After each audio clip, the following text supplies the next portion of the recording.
Ladies and gentlemen, boys and girls, children of all ages, it is your boy Alyx, and welcome to yet another live broadcast here on YouTube. We are going to review Smackdown Live, September 25th of 2018.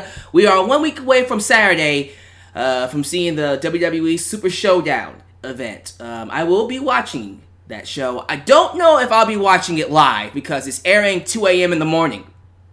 Don't know if I want to stay up to watch it live. I might be tempted to do so, but I will be coming up here tomorrow or sometime in the future to do a preview, and then we'll do the review when the show happens and all that kind of stuff. But do expect that in the near future. There is enough stuff going down to at least give the show an eye.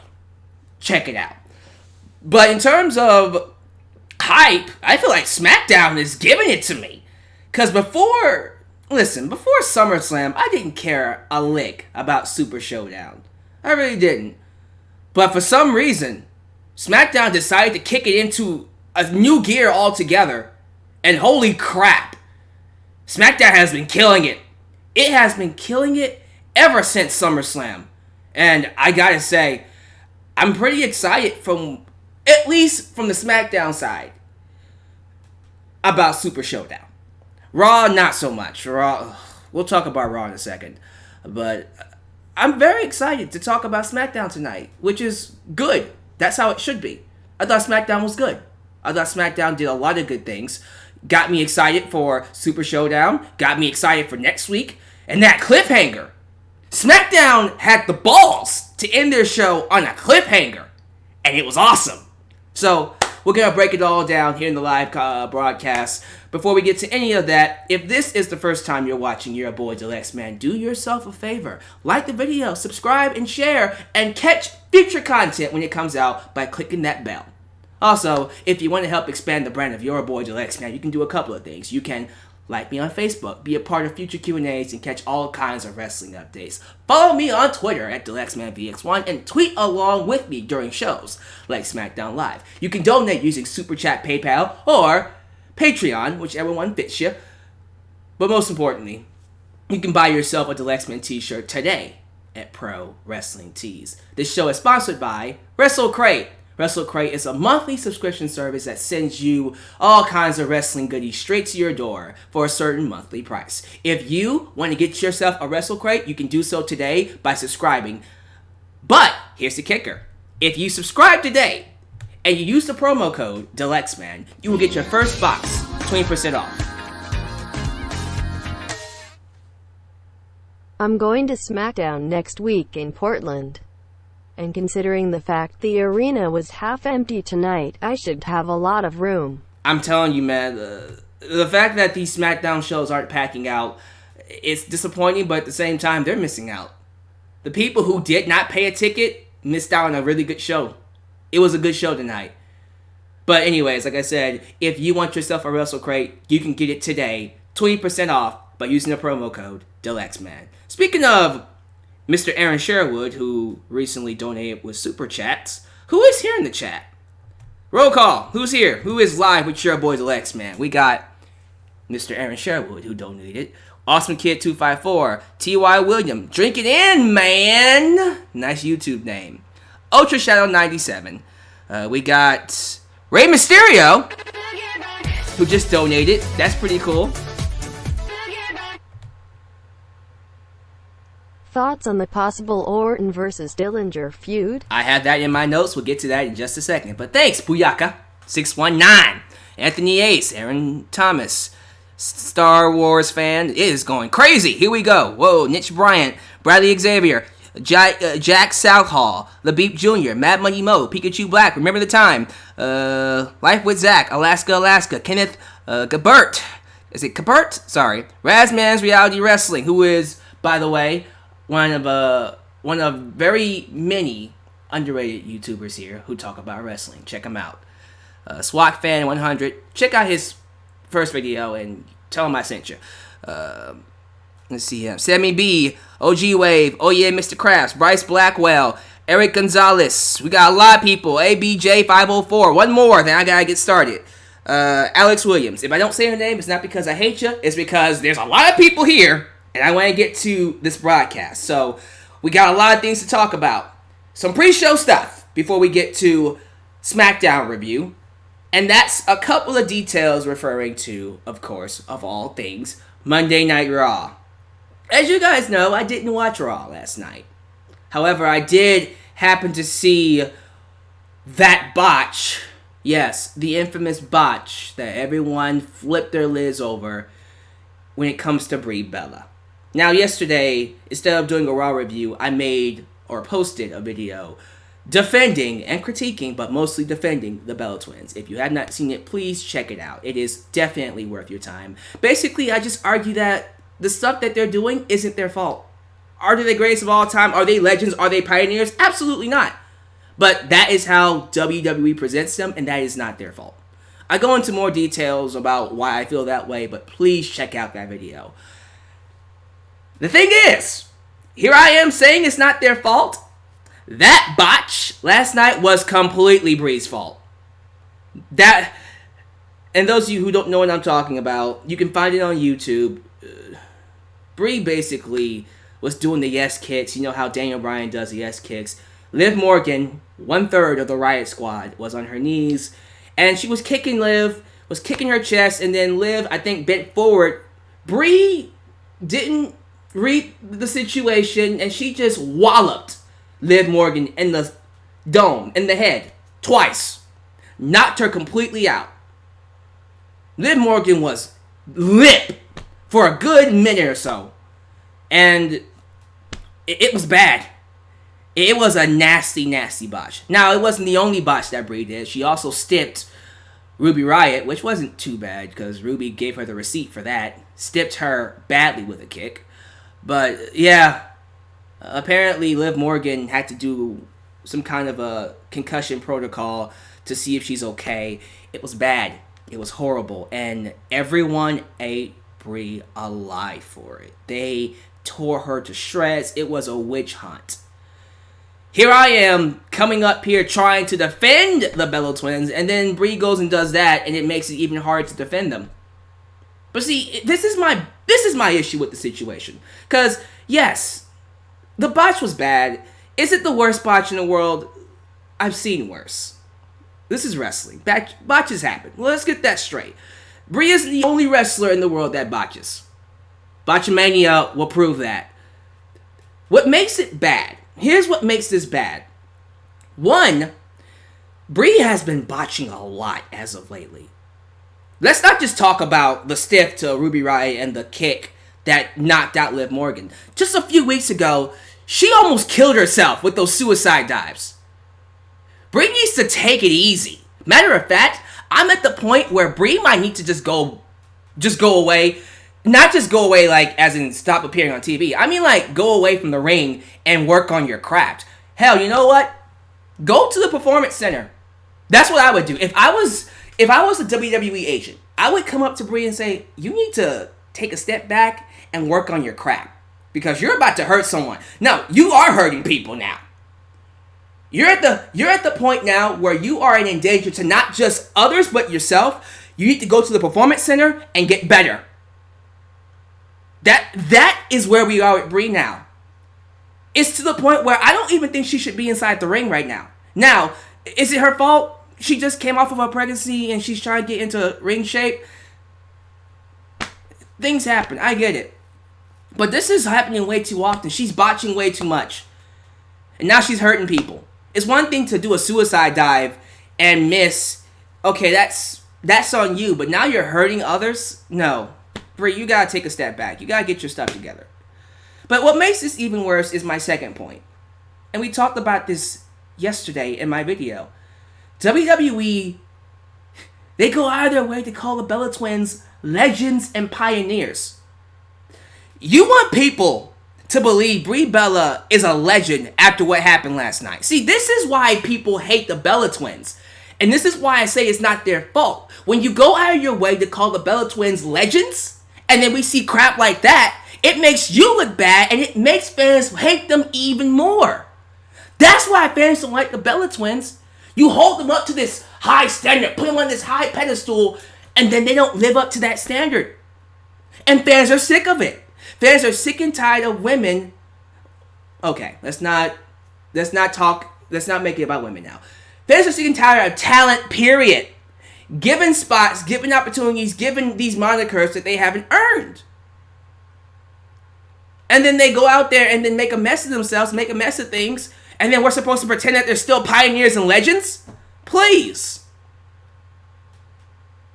When you put the Bella Twins on this high pedestal and then we get crap like this, you wonder why there's big backlash. And I don't blame fans for getting angry. Brie should know better. You should know better. And I hope she owned up to it. I'm pretty sure nobody's going to give her crap for it, because nobody wants to lose their job. But at the same time, I don't want to be too hard on her. It just upsets me. One, because I defended them last night. But two, it upsets me because we're trying to get the women to a point where they can be on the same level as the men. And stuff like that just hurts it. It just hurts everything. It ruins everything. So Brie, do yourself a favor and just stay out of the ring. Stay out of the ring. Okay? Stay out of the ring for now. Get your stuff together. If you get offered a match, don't wrestle as much. Just be careful. I'm serious. Go back to the Performance Center and work on your crap. Get help from Bryan. You have a husband that's one of the best wrestlers in the world. Get help from him. If you're gonna do this, Brie, you gotta live up to the standard. That's exactly the thing I said in my video. If you're gonna be here, Brie, you gotta meet the standard. Because right now you're here. And here's the standard. You gotta come here now. Otherwise, don't wrestle. But yeah, I'm right there with y'all. I thought it was dumb. I thought it was inexcusable. You're lucky that Liv didn't get us, I don't even know if she got a concussion or not. Maybe she's okay. I'm assuming she's okay because they would have announced it. But you're lucky she didn't get a concussion. Or you didn't put her out permanently. It could have ended so much worse than it did. In terms of Raw as a show, that's about it. Nothing else really to talk about. Not a lot of people cared because not a lot of people watched.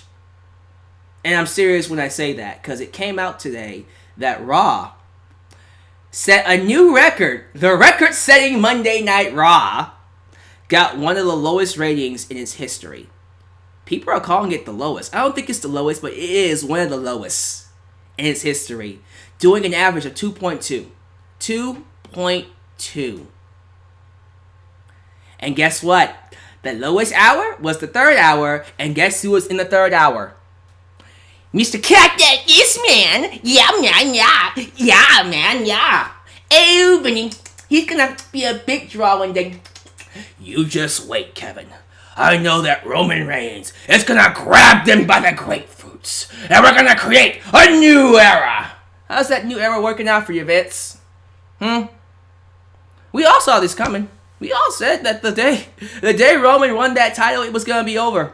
Because then they would have to realize that all of this was a failure. Now nobody's watching. This was lower than usual. And we're in the time when WWE has a hard time keeping fans' interest anyways, because this is that period after SummerSlam.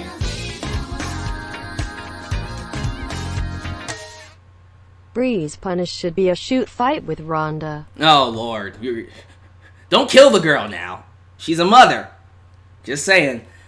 But this is the period of time when WWE is having trouble keeping the audience attention, filling out arenas. I mean, SmackDown was half full tonight, apparently.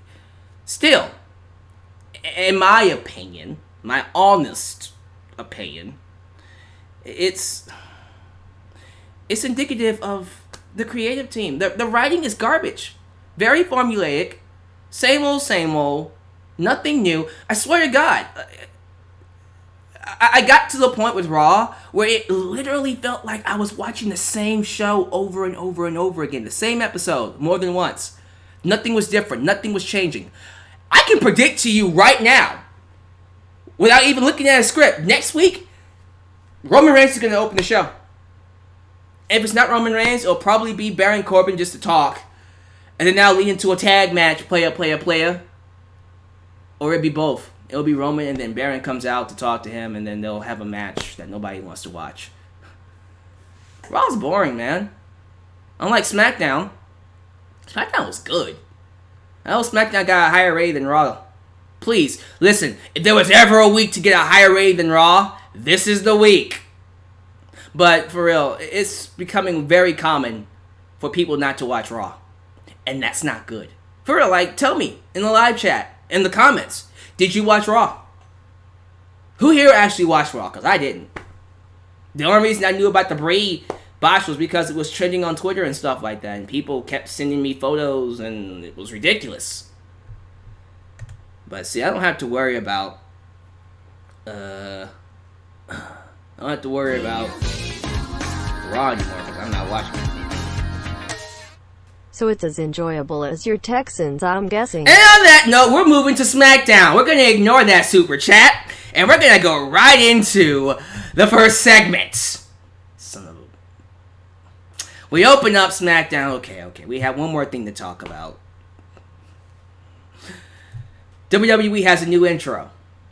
The Then, Now, and Forever remake, which I actually thought looked pretty good. Now, if only their production crew was as good as if only their creative team was as good as their production crew.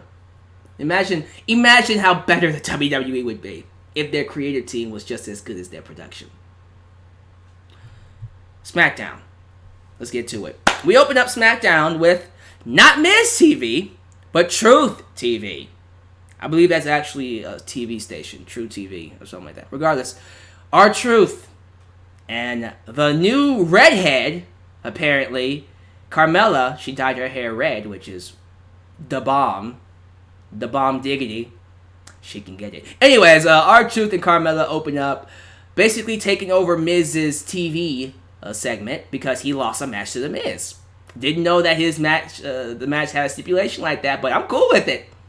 But yeah, True TV invited Daniel Bryan out to interview him about the Miz and Bryan match at Super Show-Down. They had this segment called a 7-second dance break, which was hilarious. Like every random second, they would just stop the interview and just start dancing, which I thought was great.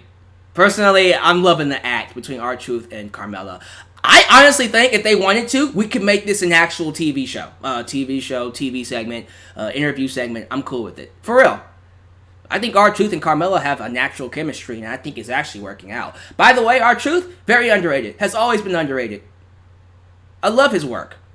Loved his work since Little Jimmy. Miss Little Jimmy. But this R-Truth is just as good.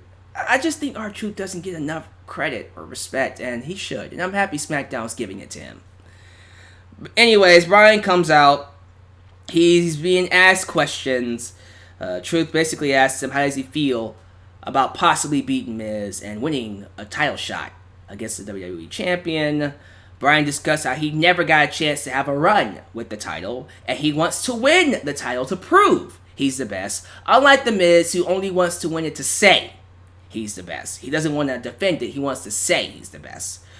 That's when the Miz interrupts and asked R-Truth why he stole his show. And Truth reminded him of the match that he won, and apparently that match had a stipulation of whoever wins gets Miz TV, which, hey, I actually like True TV. I don't know how y'all felt about it. That dance break, though. But anyways, Miz tells Bryan he will never beat him, because unlike Bryan, who plays fair and plays by the rules, Miz doesn't mind cheating. He doesn't mind bending the rules. He will do whatever is necessary to win. And that's why Bryan will lose at Super Show-Down.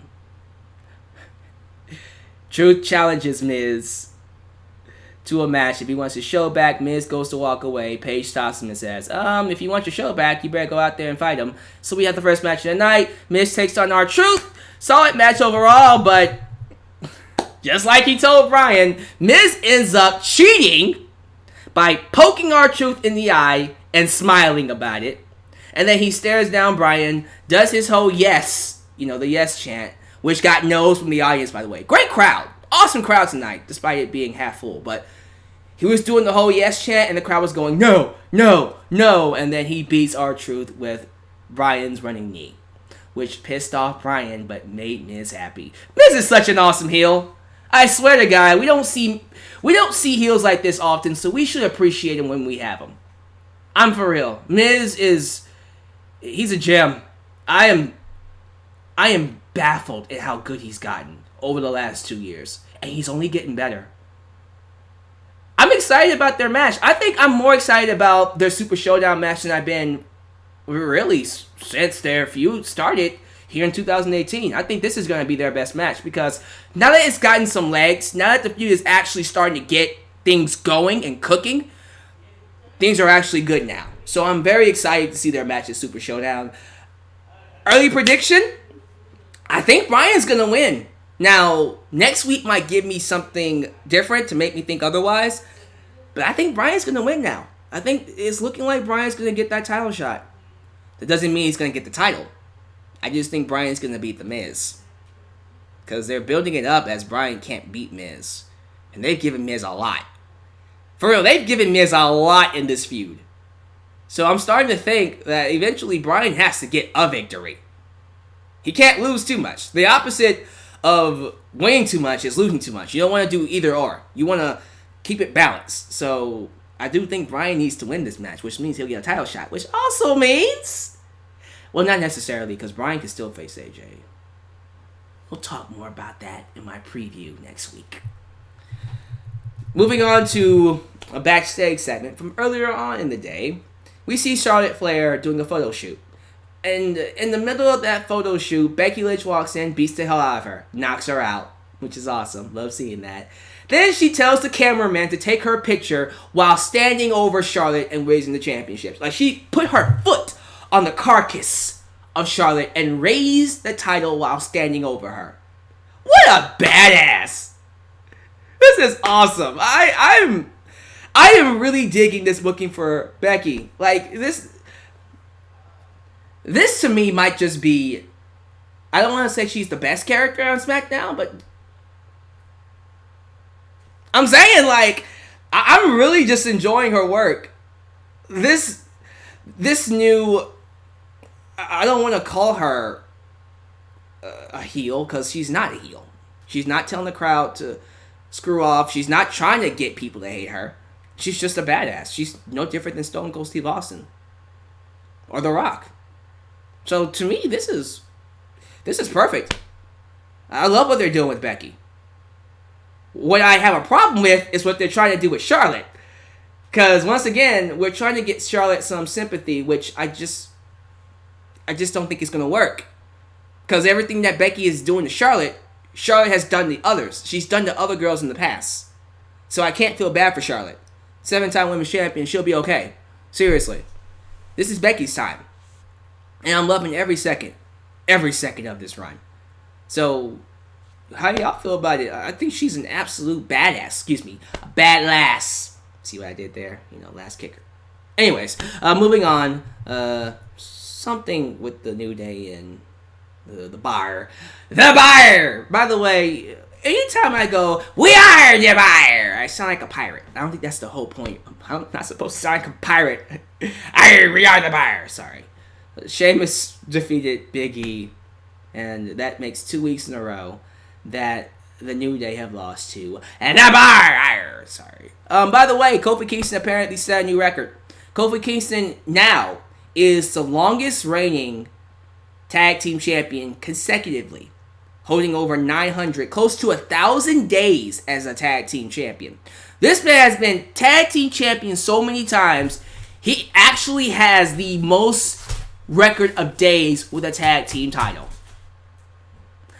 I don't know if that's a good thing or not, because it just reminds us of how long he's been in the mid cards, which is, oh my goodness, that's gotta change eventually. If one thing that I will say about a New Day breakup, it instantly means a push for Kofi Kingston.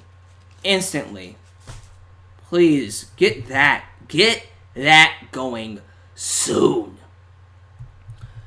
Here we go. Rusev Day. We got Rusev and Aiden English, with Lana, of course.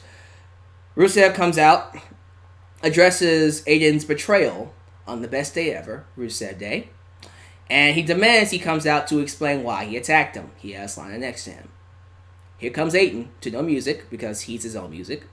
He reminds Rusev no one cared about him as the Bulgarian brute, the Russian sympathizer, and the fact that he lacked direction, which, he did. He really did. But he lacked direction before he met Aiden. The fact that was the case lets Aiden know how much of an impact he had on his career, and he makes a strong case. He tells Rusev, he even shows a video, that ever since he met him, Rusev has never been this relevant. He's never been more relevant than now. He says thanks to him, Rusev became one of the highest acts in WWE, and helped make Rusev Day a household brand. He's not lying. But then Aiden English puts the blame of the fall of Rusev Day on one person, and one person only, and that's Lana. Lana gets the blame because ever since she walked into the picture, or back into the picture, things have never been the same for Rusev and Aiden. They have lost opportunity after opportunity after opportunity. They've been getting into fights. They've had this miscommunication. Lana then laughs at that. She laughs and tells Aiden Rusev was more successful when she was his manager. Which, he was one of the longest reigning U.S. champions in modern day history. He beat a lot of people during that run. So she has a point. This even got a Lana is the best, Lana number one. Lana is the best, Lana number one. That chant going. Which, again, the crowd was great, despite it being half full. Regardless, great crowd. And it's really interesting when you look at what Aiden brought to the whole Rusev Day gimmick. Because he did make it feel unique. It's going to be weird seeing it go on without him. But it doesn't end there. Because Aiden decides to hit us with a zinger. He stuns everyone when he mentions Lana isn't being completely honest. And brings up, did you ever tell Rusev about Milwaukee? Milwaukee? What? What happened in Milwaukee? And then he goes away. What the hell is Milwaukee? What happened in Milwaukee? People started speculating. Then we go backstage. We see Aiden English telling the interviewer he has video footage. Oh no. Video footage of what happened that night. And he plans to reveal it next week. Uh-oh. I have a bad feeling about this. See, what this is coming off as, from my standpoint, is an adultery storyline. Lana cheated on Rusev with Aiden English. That is the implication. That is what I'm getting from this. Oh my goodness.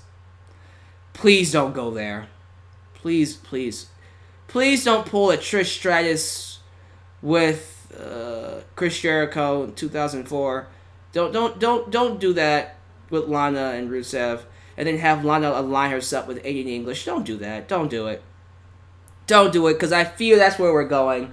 I fear Lana's going to turn on Rusev and then join Aiden English, and oh my god. Don't do it. It never ends well. It never ends well. It never ends well.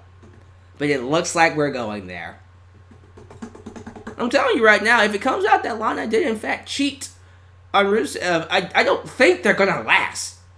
If they actually do the whole Lana made out with Aiden, yo, that, I don't know, that might not be good for anybody. It just feels wrong. It doesn't feel right. We know they're married in real life, so why would you make them do a storyline like this? I don't know. It doesn't feel right. Also, WWE has a horrible history with these stories. These storylines never work out. When it comes to adultery, people cheating on others, they're just babies. What's next? Lana has a baby, and it's Aiden's. That wasn't my fault. We can be friends if you got that reference. Speaking of Lana, she took on Becky Lynch. And Becky beat the piss out of her. Because Becky is awesome. I will never get tired of seeing Becky. Becky is the bomb diggity. Hashtag Becky bomb diggity. That should be her finishing move. The bomb diggity. No, I'm just throwing random stuff around. Excuse me, guys. Now, let's go ahead and go on to the rest of the show. This next one isn't really much to talk about, but I do got some things to talk on. Naomi and Asuka took on Mandy Rose and Sonya Deville. By the way, good seeing Mandy again. I'm pretty sure Ultra Shadow is happy. But the Iconics? Oh my goodness. I didn't recognize him at first, but Peyton Royce. I'm serious. Like, my phone's right here. Anytime. Slip into my DMs. Slip into my DMs, girl. Anytime. I'm just saying. My DMs are open to you. 24/7. Okay, maybe not 24/7. Maybe more like 22/7. I'm getting off topic. Point is, the match happened. Naomi and Asuka ended up beating Sonya and Mandy. Doesn't this seem kind of random? The Naomi and Asuka thing. What's going on here? What's this all about? Is this just another way to get more people for this tag team championship division that we're trying to make? Apparently that is a thing now. We're going to do women's tag team titles at Evolution. So maybe that's why they're a team. I don't know if I buy it, though. Just seems kind of random. So if these two are not going to compete for the tag team titles, then maybe we're setting up an Asuka heel turn. I know everybody's turning heel. Sure, we got Dean Ambrose being teased for a heel turn, which will happen. And now we got Asuka possibly turning heel. How many heel turns are we going to get? Who knows? But they're together for a reason. I would think. So we'll see where that goes. Oh, let's talk about this. Now this was awesome. So Shinsuke Nakamura, the United States champion, the United States of Nakamerica, champion of the United States of Nakamerica, took on the Perfect 10 one-on-one, and it went to a no contest. Now, Tye Dillinger looked pretty good in this match. He got a lot of offense, looked like he was going to get a victory over Nakamura, until Randy Orton hit the ring and attacked him. And in my head, I'm going, wait a minute. Tye Dillinger? No way. This is probably just one of those, feeler attacks because they had nothing for him. But then he kept attacking him. And he kept attacking him. And then he did that outside DDT. And then Randy Orton said, I just attacked him because I'm sick of the Perfect 10 gimmick. And then it hit me. Maybe this is an actual program. Guys, Tye Dillinger has a program on the main roster. You know what? I don't want to get my hopes up. Because I've been waiting for this. Ever since Tye Dillinger came up to the main roster, I've been asking for them to give him something. Give him something. Why is he here? Why did you bring him up if you wasn't going to give him anything? But here we go. Perhaps, maybe, finally, for the love of God, Tye Dillinger has a program, a storyline, a feud, and it's with all people, Randy Orton. Did Randy Orton request this? Did he ask to work with Tye Dillinger? Because if he did, he's a godsend. I would love to think this is an actual feud and not just a filler attack until we find something to do with Randy Orton. Can we make this a feud, please? I don't have enough room. I can't get on my knees, but I almost want to beg WWE, for real. I get it. You might not see much in Tye Dillinger, but give him this. Give him a feud, a short feud. It could be something. Screw it. It could be something specifically for Super Show-Down. 2 weeks and done. Okay, maybe a little bit more than 2 weeks. Maybe get to SmackDown 1000. Okay, maybe that's asking too much. Fine, 2 weeks. Give him something to do for Super Show-Down. We gotta have Orton on that show, right? Here's your opponent, Tye Dillinger. Give him something for Super Show-Down. Give him a program. and see what you can get out of him. Give him something to do. I think Tye would be great. I think a program with Randy Orton and Tye Dillinger would be really freaking good. But you will never know that until you give it to him. So next week, Tye should call out Orton and say, I'm not going to let you bully me. I want another shot at you. And Orton's like, look, bitch. I attacked you because I was bored. And I had one of those moments that, I didn't take my pills that day. That should actually be what Randy Orton says. Look, Tye, I didn't take my pills that day. So I apologize. But listen, I'm saying right now, and if you want me to lose my mind, you would get out of that ring, and then of course you release the match. You can be more creative with that. I'm pretty sure I did better than Raw. But the point is, you can make this work. You can do Orton and Tye, and I would love it. Please be a feud. Please be a feud. Please be a feud. Please. All right. Finally, we have the contract signing. We have Mr. SmackDown Live, AJ Styles. That should be his name. I actually like that. Mr. SmackDown Live, because it is the house that AJ Styles built. He comes out with Paige. They're inside the ring, and they await AJ's opponent, Samoa Joe. They're supposed to come out, sign the contract. We had security out there surrounding the ring so they don't get into a fight. But Samoa Joe never shows up. He never shows up. Where the hell is he? Then he appears via satellite at the porch of AJ Styles' house. This MFer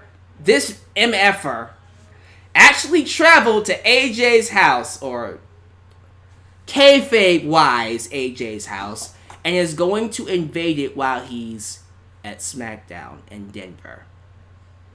He literally goes up to the door. And he's taunting AJ. He's saying the fear you feel right now will be the exact same fear you get when I take that title away from you and your house becomes my house. Figuratively and literally. Because he wants to take his wife. Oh, Wendy! Wants to take his wife and his daughter and make it his. Joe doesn't just want the title. He wants everything. Because he even said, it was cool when you beat me. If you beat me clean, that's one thing. But when you steal a victory from me, I beat you. I beat you at Hell in a Cell. And you stole that away from me, so now it gets personal. And then he goes to ring the doorbell. Rings it.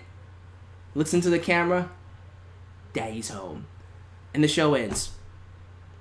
The show ended on a cliffhanger. SmackDown ended on a cliffhanger. Y'all got some balls, but I love you for it. I thought that was great. Honestly, as soon as it ended, I went to YouTube, I went to WWE.com. I'm like, okay, what happened? What happened? I want to know what happened next. What happened next? Did AJ get a flight home? Did Joe break in and put Wendy to sleep in the coquina clutch? A little violent, but screw it. Why not? But for real, what happened next? I want to know what happened next. Maybe he entered the house and tore it up. Maybe he burned it down like Randy Orton did Bray Wyatt's compound. Yeah, maybe he burnt down the house. What the hell happened next? But you see what this is? You see what this is? You see me right now going, what happened next? This is what I should be getting from Raw. See, SmackDown, again, SmackDown's not the greatest show in the world, but it's doing things that it's supposed to do. It makes me want to get more. It makes me want more. What happened next with Joe and AJ? What happened next?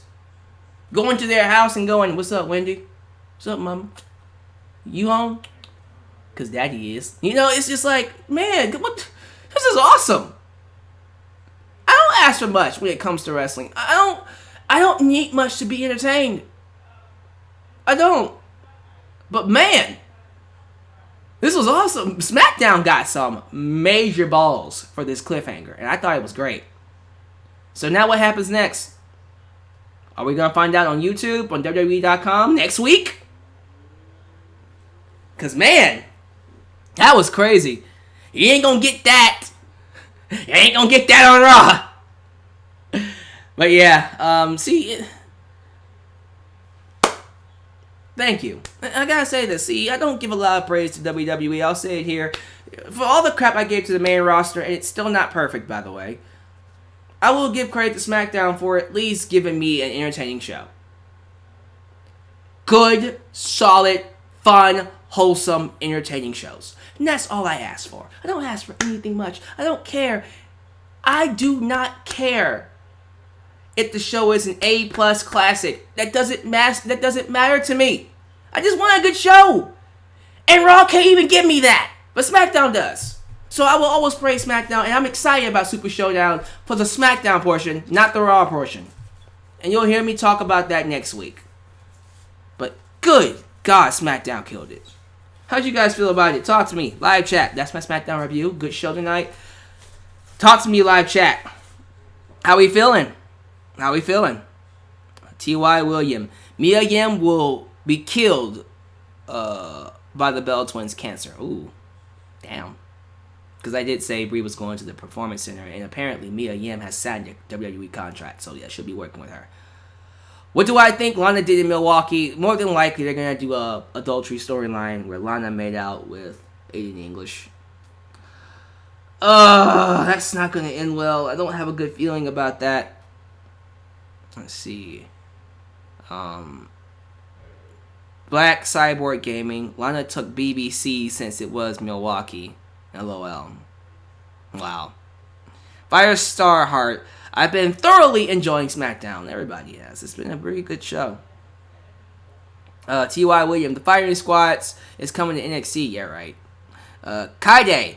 I missed out on it, sadly. Go watch it, bro. If you have it on DVR, watch it from beginning to end. You will love it. Trust me. Let's see here. Eric Gonzalez. They really had to end on a cliffhanger. Damn it. That's how you do shows sometimes, though. You gotta give us the reason to want more. That's what you gotta do. Alex Williams. SmackDown continues to render Raw a useless flop. SmackDown has good stories and drama. Raw has babyface Bobby Roode and Roman Reigns. Need I say more? Bro. Big B Wolf. Good show. Yeah, man. It was a good show. Anthony Ace. Raw should learn from SmackDown and NXT. Especially NXT. Raw should learn from any wrestling show. Any wrestling show. It's that bad. Michelle Valez. I missed it too. Michelle, you can catch it on DVR if you have it. Oh, shoot. Michelle. You should realize... Oh, man. Oh, boy. Michelle, hide. Go hide somewhere. We got some men here. We got some horny boys in this live chat. They gonna get your number. They want that number. They want to pin you. Like R-Truth wants to pin Carmella. Run. Isaiah Webb.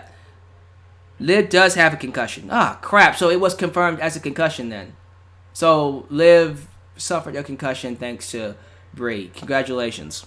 Congratulations, Brie. Get it fixed. Get to the PC center. Get to the PC and work on your crap. Do I think Tye Dillinger is finally getting a push? I don't think he's getting a push, but I do like the fact that he's getting a program with Randy Orton. Be nice.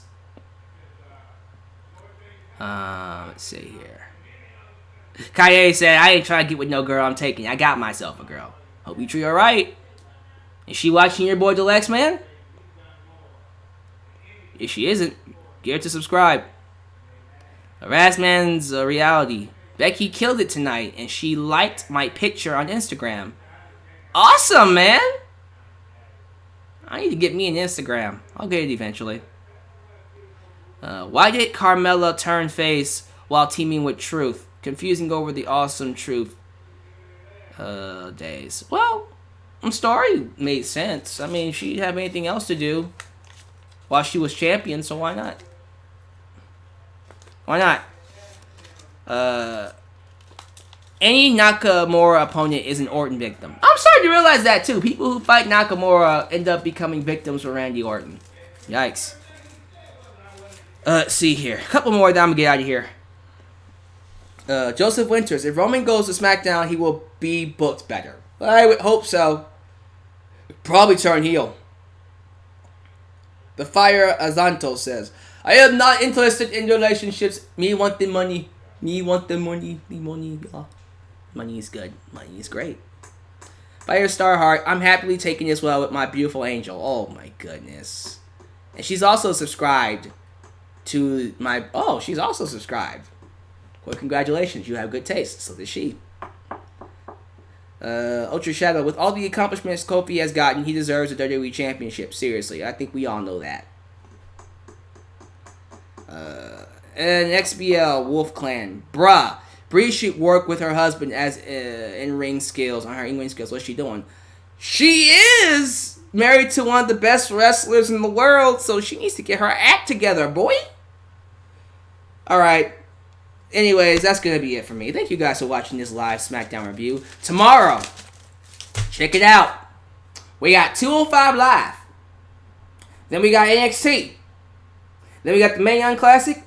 And then we got Lucha Underground. Back-to-back, 4 shows. Big review. Be there. Be there. It's going to be lit.